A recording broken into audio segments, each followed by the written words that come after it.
Would you please, could I ask those brothers who are standing here to please be seated? There is no more time.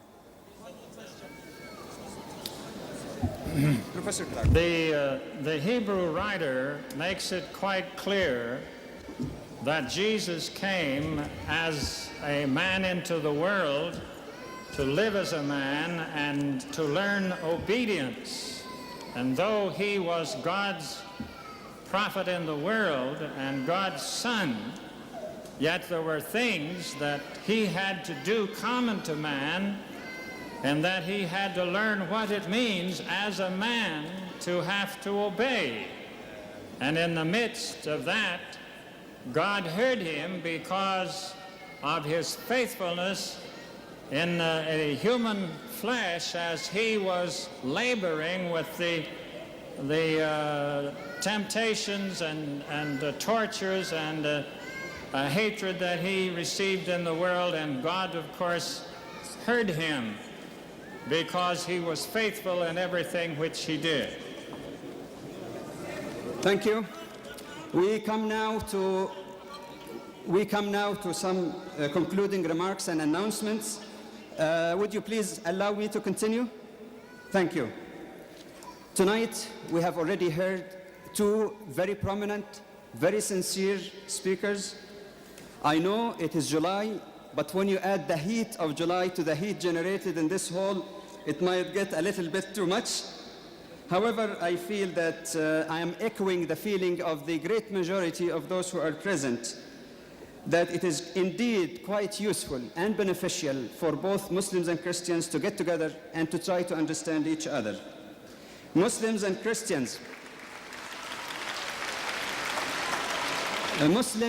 Christians together, with nearly 1 billion, more or less, followers each, constitute about 40% of world population.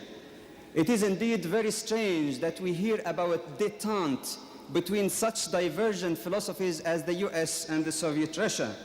And we never hear as much about badly needed détente between two communities of believers who share something much more significant than those shared by the US and USSR. The belief in the Creator, the belief in the prophets and revelation, in the moral laws, and on the responsibility for our life and in the life hereafter. I do invite the Muslim audience who are here to try sincerely to understand the standpoint of our Christian brethren. They are free, of course, to read the Quran and see what the Quran, the word of Allah, in their belief say about Jesus, but they must also try to understand Christianity from the standpoint and the way Christians understand it. But I'd like also to invite the Christian brothers and sisters sitting with us here to also have a sincere attempt to understand the teachings of Islam from its pristine sources. One scholar once commented that until relatively recently, 95% of the books written about Islam has been written by non-Muslims, mostly missionary or Orientalists. And he addressed, he's a good friend of mine, Reverend Harry Armond, when he quoted this, he addressed the Christian audience and said, what is your feeling as a Christian if 95% of the books written about Christianity are written by Muslims? As such, I hope that the least that can be done would be to refer to the Quran, which is the revelation the Muslim believe is to be the word of God.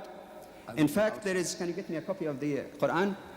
I was told that outside here in the souvenir shop, there are copies available of the translation of the meaning of the Quran by Yusuf Ali.